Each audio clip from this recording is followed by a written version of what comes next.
Welcome all of you. In this video, we are going to see the solution for GATE Aerospace 2021 problems which are related to aircraft structures. Let me move to the first question. Two cantilever beams are made of same homogeneous material and have identical cross section. Beam 1 has a length L and beam 2 has length 2L.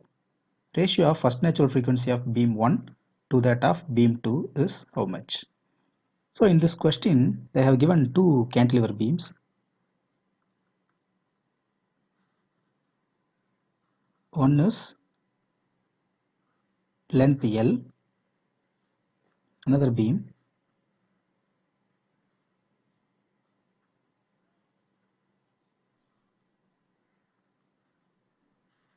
is having length 2L.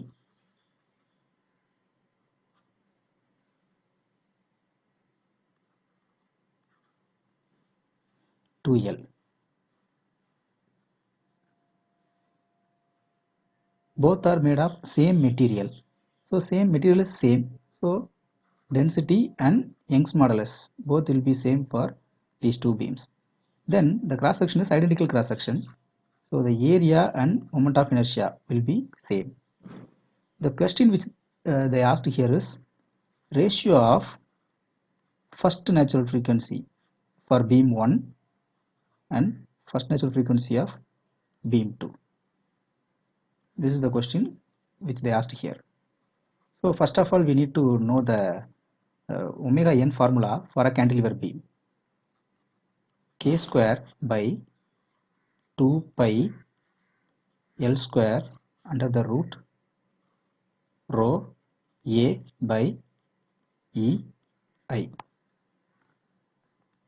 So now we can write the formula for first beam and second beam. So let me write it here directly.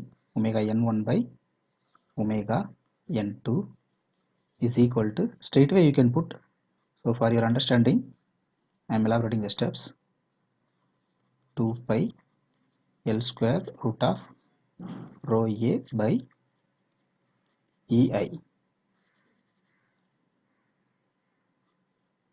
For beam 2, K square by 2 pi, instead of L square we have to put 2L square into root of rho A by EI. These two terms gets cancelled. K square cancel, 2 pi cancel, 2 pi cancel. So the remaining is 1 by L square into 1 by denominator of denominator. So it will come in the numerator. So whole square is there. So 4 times into L square. So this L square and this L square gets cancelled. So our answer is 4. So the natural frequency ratio of that two beam is 4. Now let me move to the next question.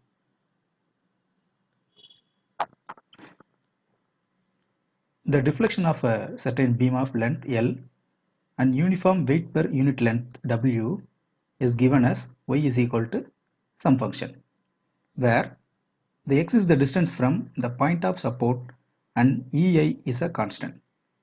The non-dimensional location x by L where the deflection of the beam is maximum is how much? So here they have given one deflection function, but they didn't mention the type of beam. They didn't give the type of the beam. So one beam is there. Here UDL is acting, whose intensity is small w. The length of the beam is L. So they are taking x distance from one support. Okay.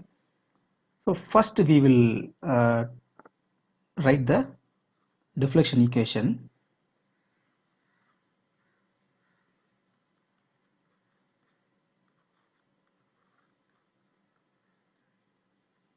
So here we require one concept, that is, yeah. So this is the deflection. So from deflection, we will try to find the slope equation, dy by dx, which is also equal to theta, is equal to, do the differentiation. So this will be the constant.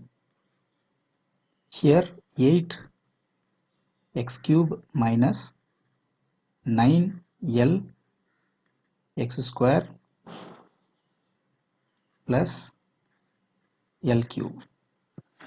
This is the slope equation. Now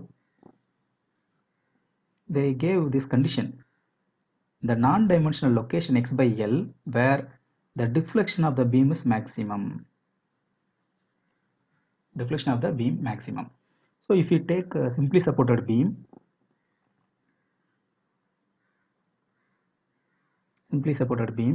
for any loading, so this will be the deflection diagram. If you find the slope at the location where the deflection is maximum, you will get theta is equal to 0. So this is the concept which we need to apply here. Okay, so if you want, you can find the type of beam by substituting the boundary condition. So let me substitute x is equal to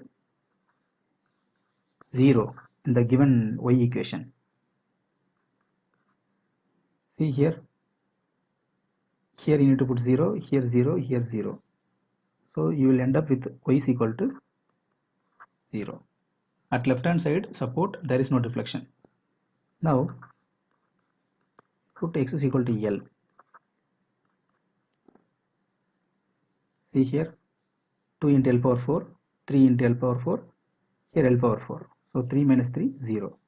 So here also 0. Then we will go for slope.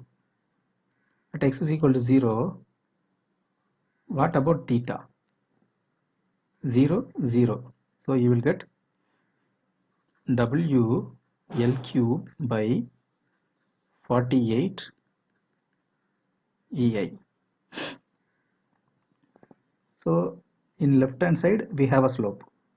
The same way we will check for right hand side. So here you need to put L, okay.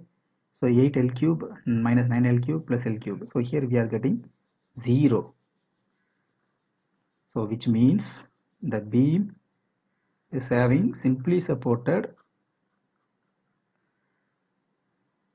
end at A and fixed support at B.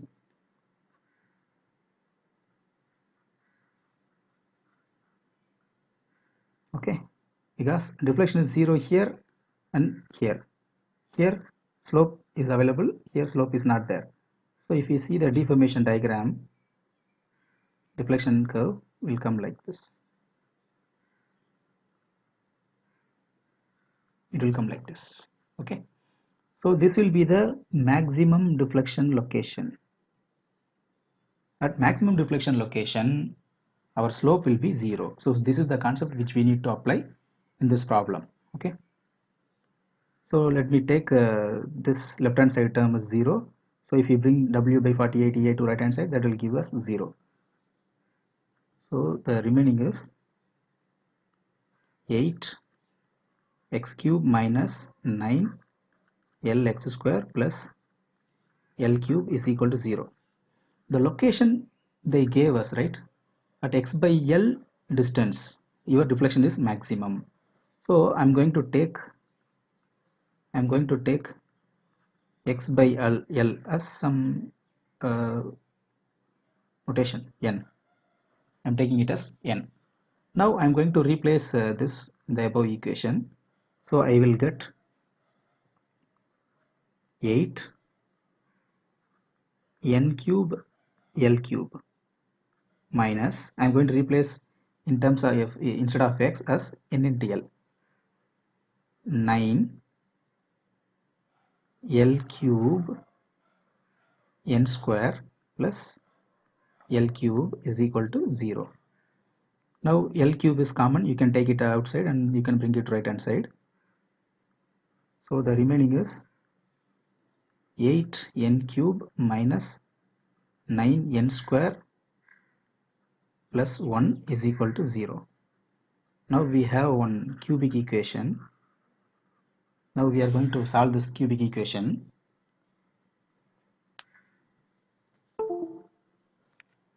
So if we solve this cubic equation, you will get 3n values. Since it is a cubic equation, so you will get 3 values. Okay, so coefficient of cubical term is 8. Then for x square minus 9, x term coefficient is 0, constant is 1. So if you put all those things, you will get n is equal to 1 as one value, then minus 0.296 is the second value. N is equal to 0.421. These are the 3 values which we got through this roots. So first, n is equal to 1. What does it mean? X by L is equal to 1, which means at x is equal to L. Already we verified by keeping the boundary condition over here, right? So at x is equal to L, there is no slope. So this is not required for us. Then x is equal to minus 0.296 times of L, which means beyond the left hand side support. Also slope is 0, but this is not required for us. This is also not required for us because we need to find the slope which is 0 in between these two supports. So the possible value is 0.421. Okay, so our answer is x by L is equal to 0.421, which means at x is equal to 42% of length, your deflection is maximum. At the same place, slope is 0. So the answer 0.421. 0.421. Now let me move to the next question. A thin-walled cylindrical tank with closed ends made of homogeneous and isotropic material is pressurized internally. If the hoop strain is developed, the hoop strain developed in the material is thrice the value of axial strain, then the Poisson's ratio of the material is how much? So here they have given one cylindrical tank with the closed ends. So here we have one cylindrical tank with closed ends. These two ends closed, fully closed. So here some internal pressure is there.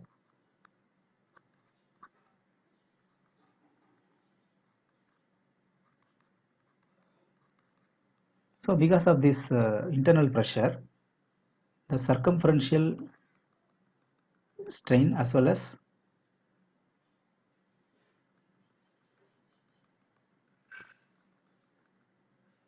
longitudinal strain also will be produced. So the circumferential strain or hoop strain is thrice of axial strain, that is longitudinal strain.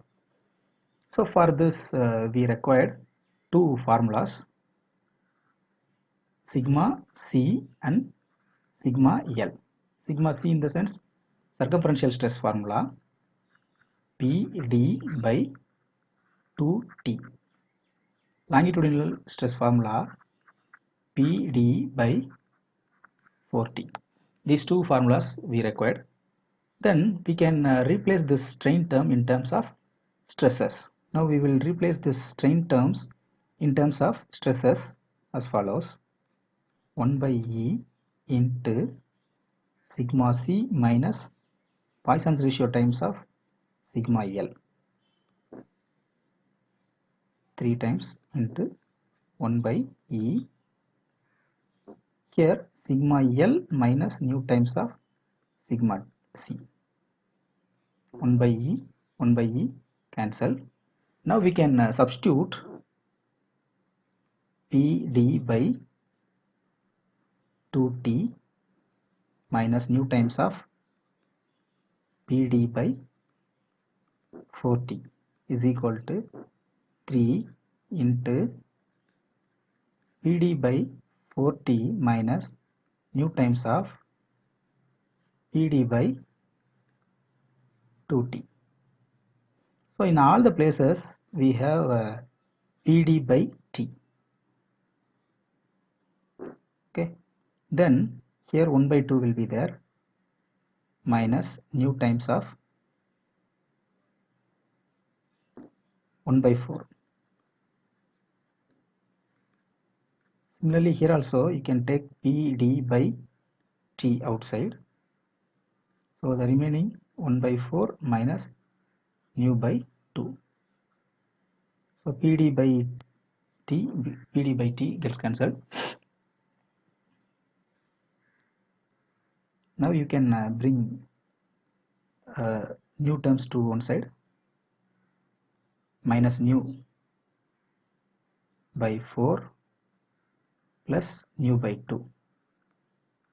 Oh sorry, here 3 we need to include, so 3, because we need to multiply with this 3. So minus 3 nu by 2 will be there, you have to bring it to left hand side, is equal to 3 by 4 minus 1 by 2. So here I will take nu outside, denominator 4 minus 1 plus 6 is equal to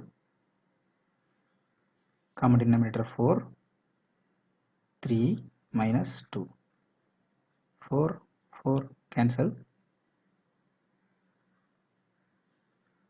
1 by 5, which is also equal to 0.2. So the Poisson's ratio is 0.2. So this is our answer.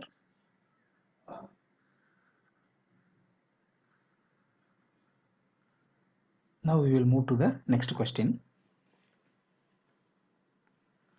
Yeah, a 2 degree of freedom spring mass system undergoing free vibration with generalized coordinates x1 and x2 has natural frequencies omega 1 233.9 radian per second and omega 2 324.5 radian per second respectively. The corresponding mode shapes are pi 1 minus 3.16, pi 2 3.16. If the system is disturbed with certain deflections and zero initial velocities, then which of the following statement is true? Okay, so here they have given 4 options. You need to select the correct option. First, the system is 2 degree of freedom system. So let me draw the 2 degree of freedom system diagram. Mass 1, mass 2,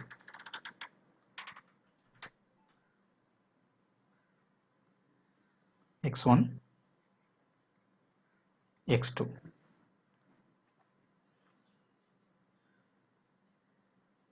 Omega 1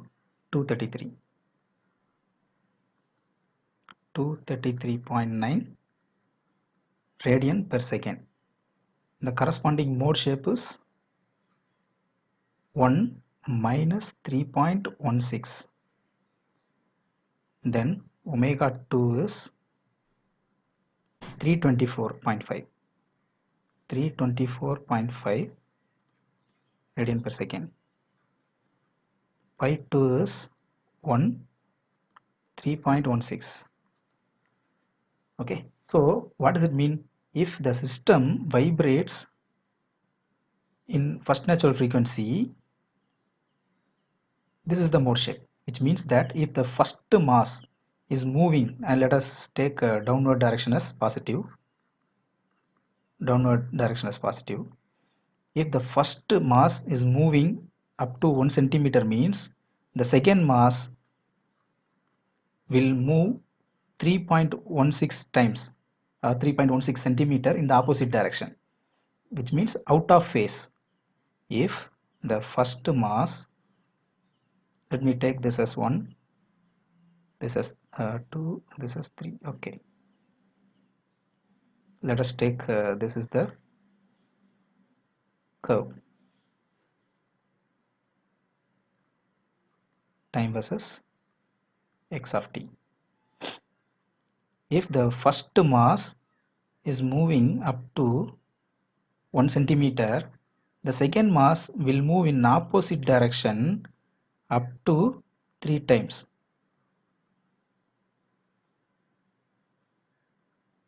It has to be straight like this.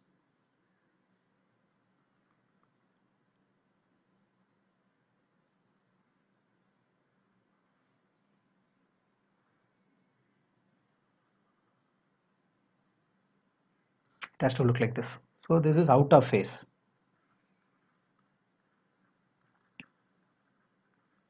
If suppose if the first mass is is moving up downward direction, 2 centimeter means this one will follow 6.32 in the opposite direction. The same way, if the system is vibrating with the second natural frequency 324.5, if suppose the first mass is moving along downward direction 1 centimeter means the second mass will follow in the same direction 3.16 centimeter. Okay, so this is in phase. So if you see the graphical representation, it will look like this.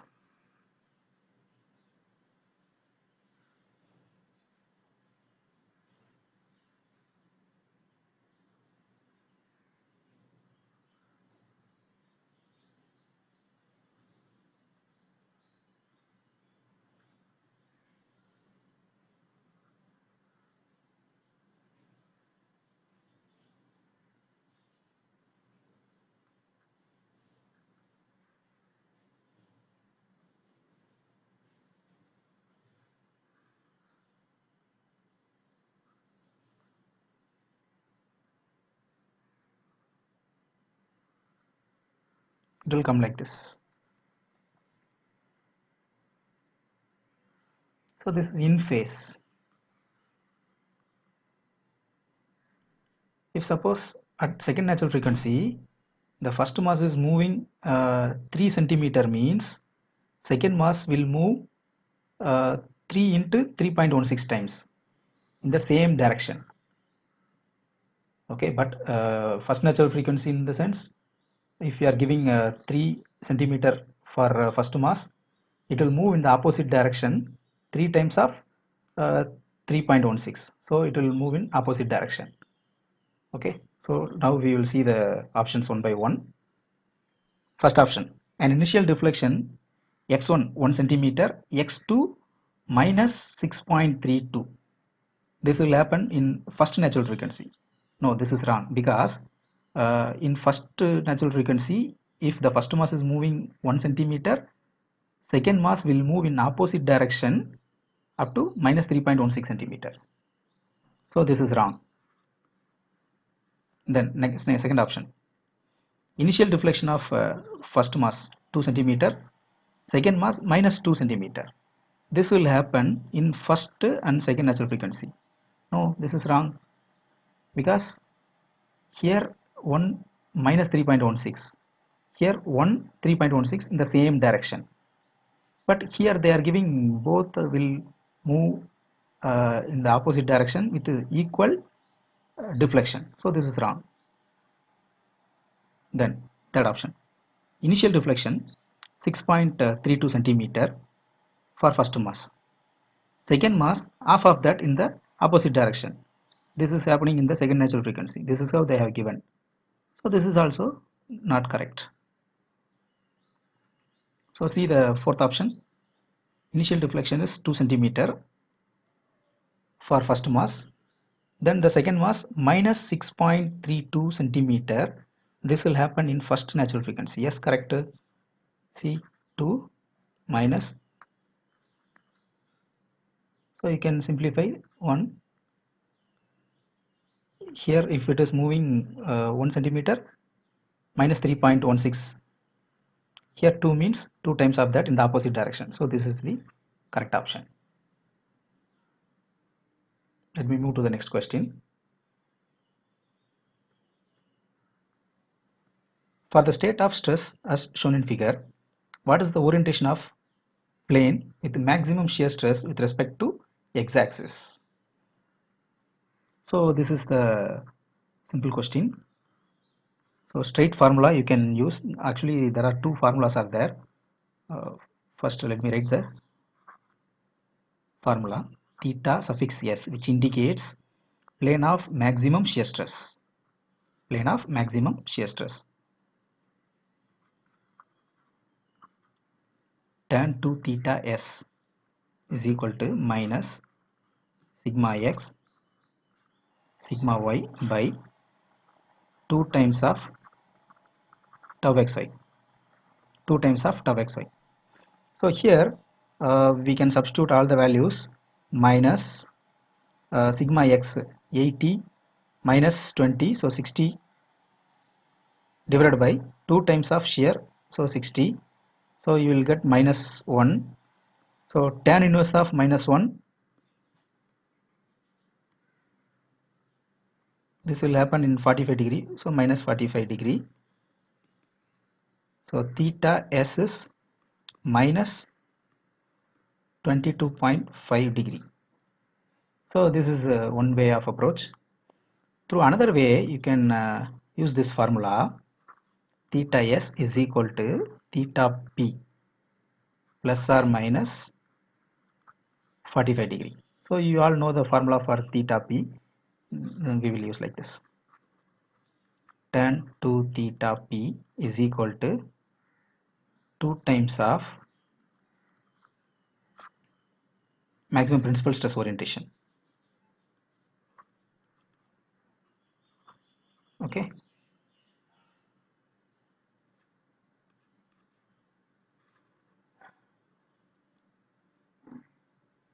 Here 60 divided by 80 minus 20. Here also 60.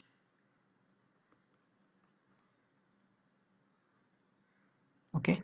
So theta p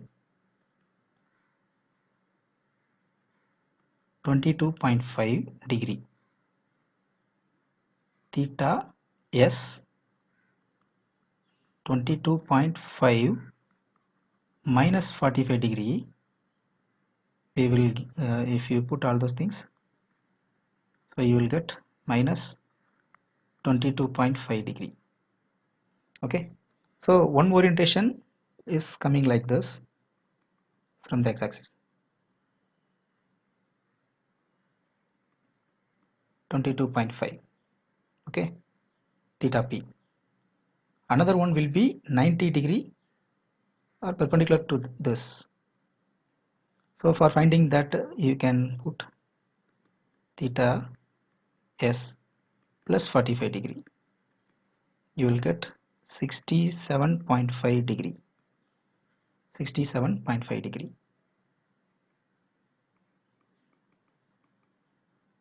So through this way, if you want to find another angle, you need to add 90 degree, because which will be perpendicular to this.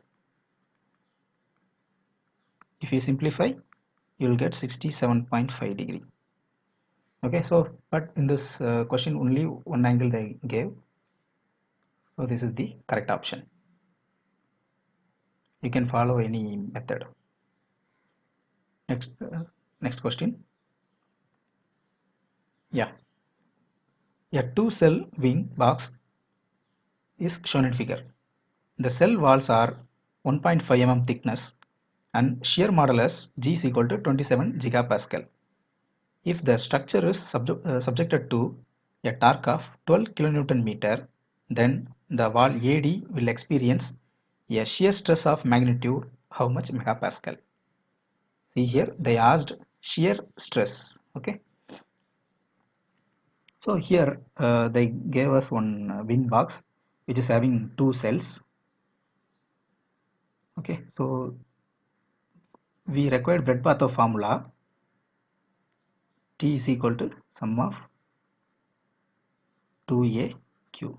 Okay, this formula, then beta, that is angle of twist per length, 1 by 2AG closed integral Q ds into T.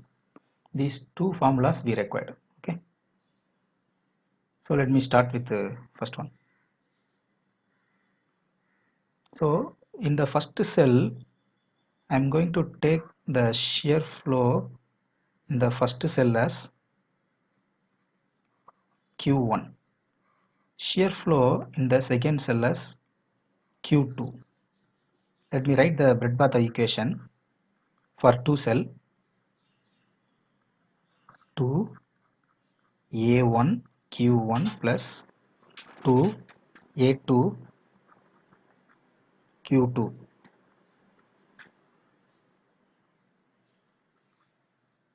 So the area for first cell is 60000.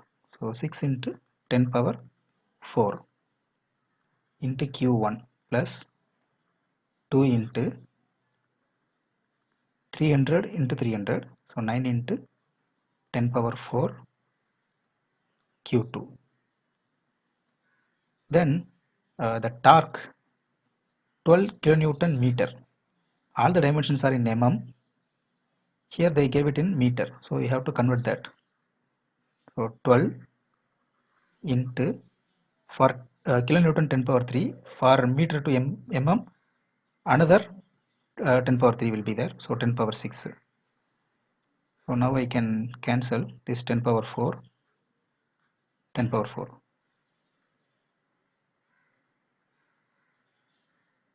So I can cancel 6. So the remaining 600, 6 Q1 plus 9 Q2.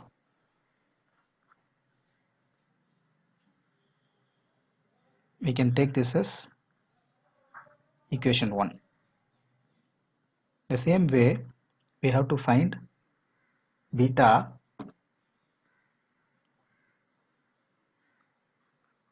one, that is theta by L of first cell,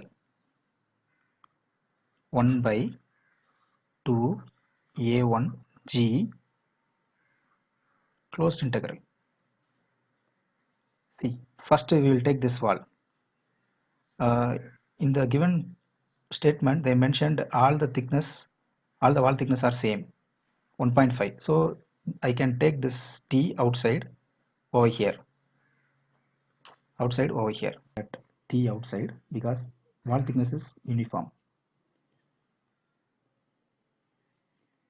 So if you see the wall EF, the length is 300, so 300 into Q1.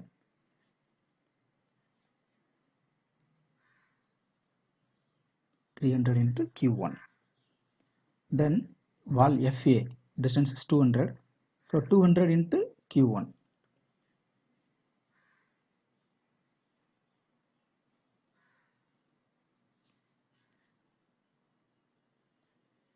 Then this wall AD, if you see wall AD, here Q1 is acting, here Q2 is acting. So this will be common for Q1 and Q2. Okay, so I can write AD distance into Q1 minus Q2. I am giving preference to the current cell. When I am taking first cell, if I proceed Q1 minus Q2, when I take second cell, I have to write Q2 minus Q1. I am giving preference to the current. If you want, you can follow nearest one first. For example, here I am taking first cell. If suppose I proceed Q2 minus Q1 for first cell, Then when I am considering second cell, I have to write Q1 minus Q2. So we are giving preference to the nearest one. So you please proceed with any one way. I am going to follow the preference to the first or current cell. So because of this reason, I am writing 300 into Q1 minus Q2. 300 Q1 minus Q2 plus last wall 200 into Q1. This DE wall. 200 into Q1.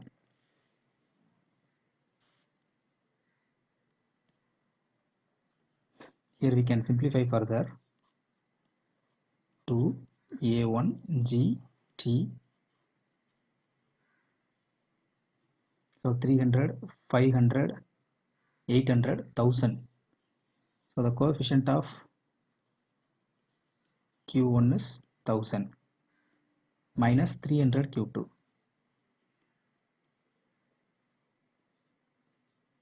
So this is for beta 1. The same way we have to do for beta 2, which is theta by L for second cell is equal to 1 by 2 times A2 G T. See here I am starting from AB. So 300 into Q2, 300 into Q2, 300 into Q2, 300 into Q2 minus Q1. So this is how we have to write. So 1, 2, 3. 3 300s are there. So I can write 900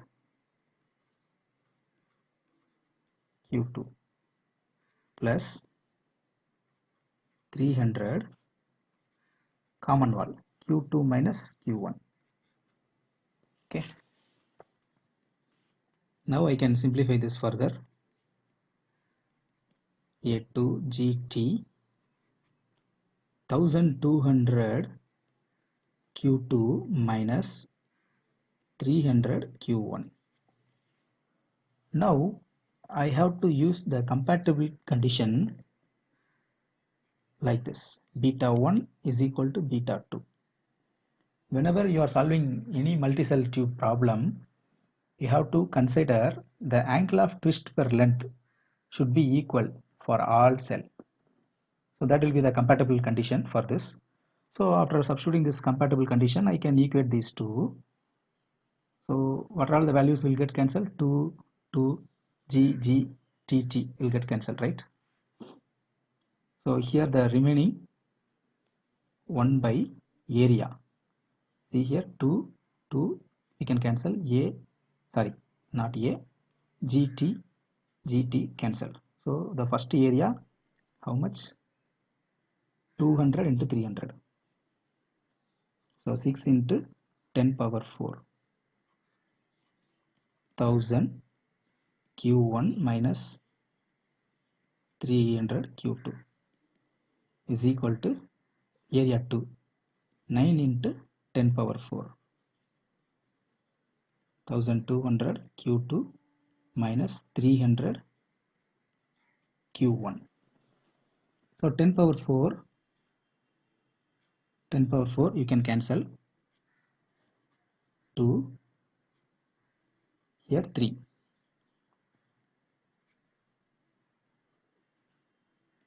500, here 150. Here 400, here 100, here 100. Okay. Now we can take Q1 one side. So 600 Q1 is equal to 600 Q1 is equal to 550 Q2. 550 Q2. So now we will simplify.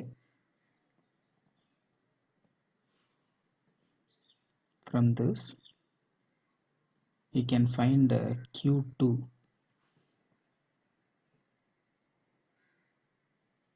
600 divided by 550, 1.09, 1.09 times of Q1. This we need to substitute in the first equation. Here we need to substitute.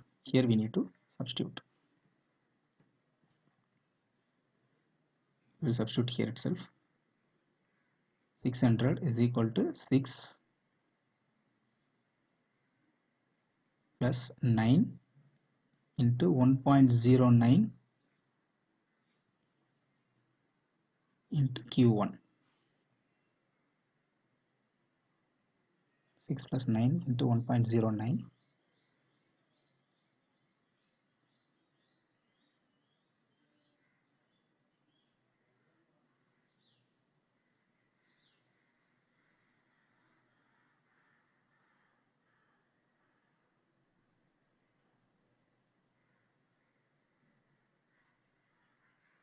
$37.95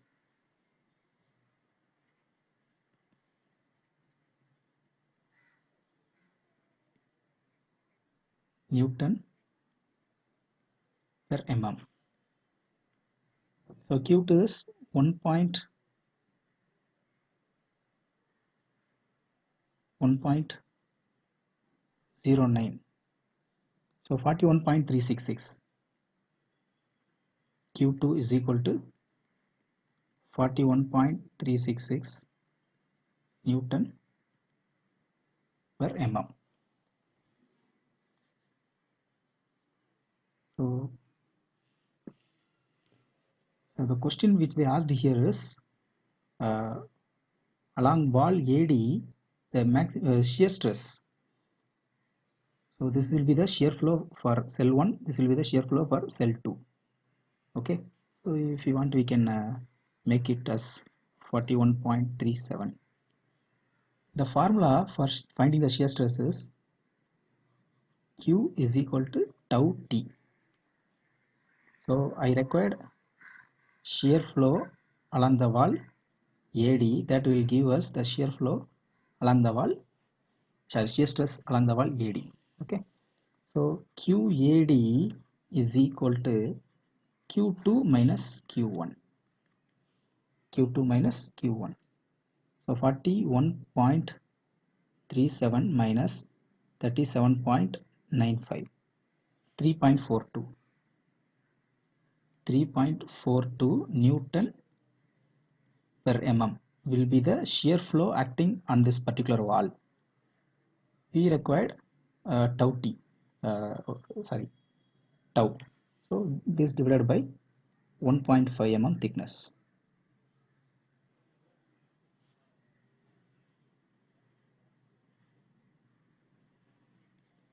So tau is equal to tau AD, 2.28 Newton per mm square is also equal to megapascal, right? 2.28 megapascal. This will be the answer. Now let me move to the next question.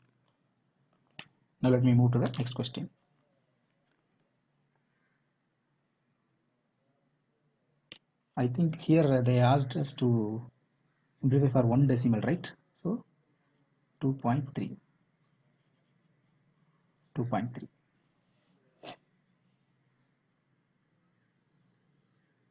Move to the next question. Yeah. A rigid horizontal bar ABC with roller support at A is pinned to the columns BD and CE at points B and C respectively as shown in figure. The other end of the column BD is fixed at D, whereas the column CE is pinned at E. A vertical load P is applied on the bar at a distance A from the point B. The two columns are made of steel with elastic modulus 200 gigapascal and have a cross section 1.5 into 1.5. The value of A for which both columns buckle simultaneously is how much centimeter. So here one horizontal rod is there. It is a rigid rod. So whatever the force you are giving, since here we have a roller support, so it will move along downward direction. Okay. So now I can idealize this. I can split the horizontal rod separately and I can draw the free body diagram like this.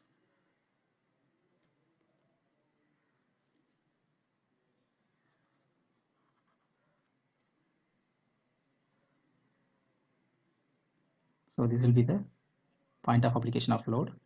The distance is A. This is the point B. This is the point C.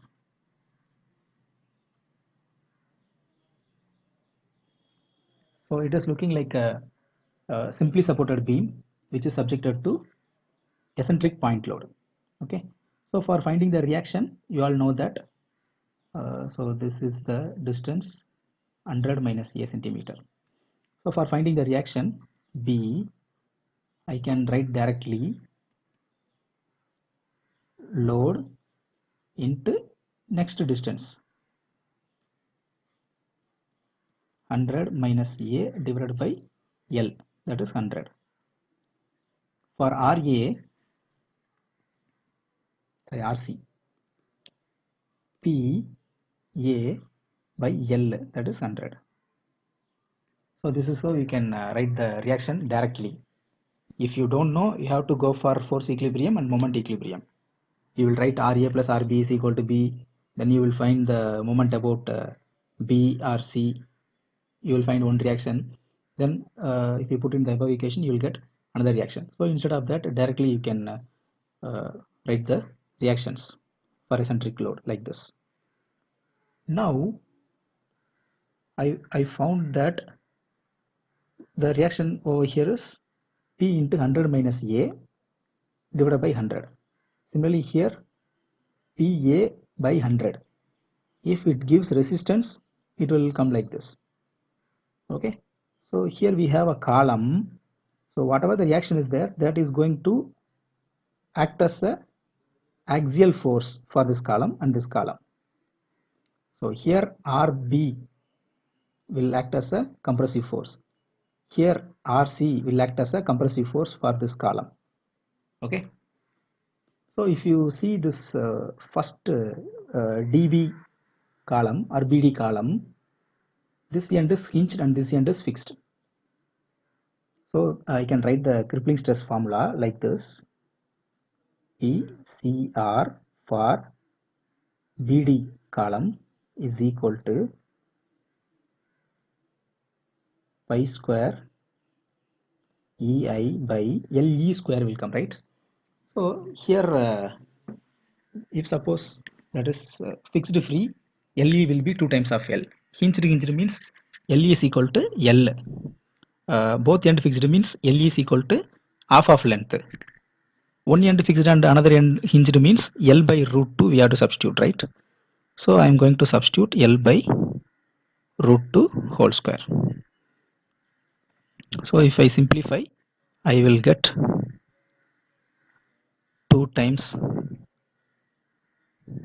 pi square EI by L of BD length square. Okay. Now if you see this column, CE column, this is also hinged end, this is also hinged end. So the formula will be CE, portion CE, pi square EI by L square. Okay. So this will be the formula.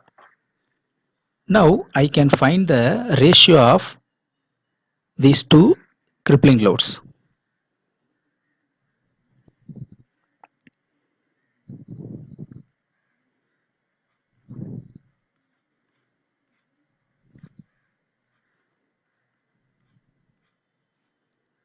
PCR of BD by CE.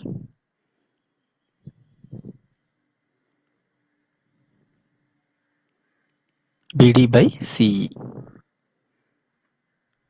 2 times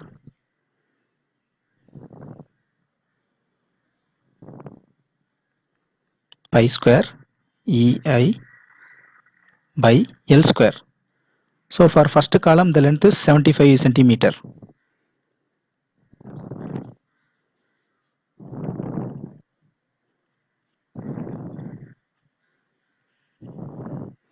For second column pi square EI by L square. Here the L is 125. And the L is 125.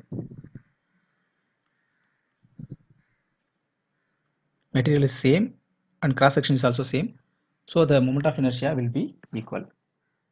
So I can cancel this term and this term and simplify it.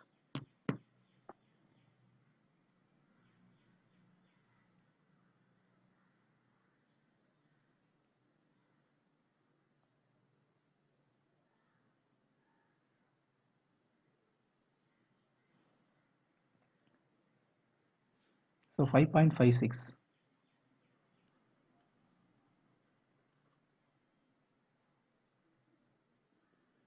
which means that PCR of BD will be 5.56 times of PCR of CE. Now we have PCR, that is RB value, RB and RC value. So for BD I can put RB value P into 100 minus A. 100 minus A divided by 100 is equal to 5.56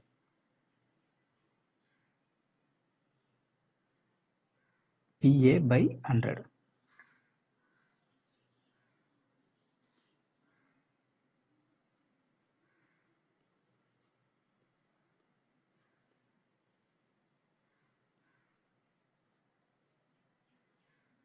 P cancel. Then the remaining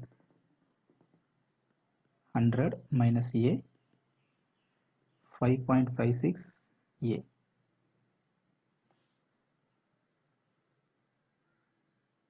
So 6.56.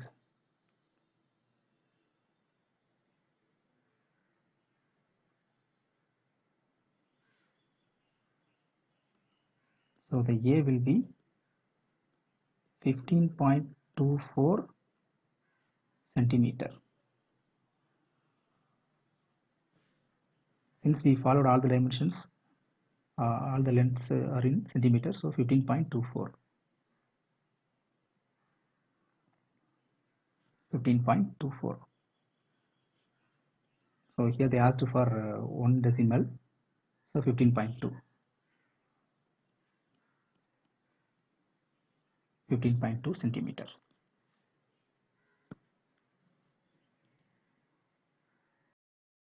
If you like this video, please like, share and subscribe my channel to encourage me. Thank you.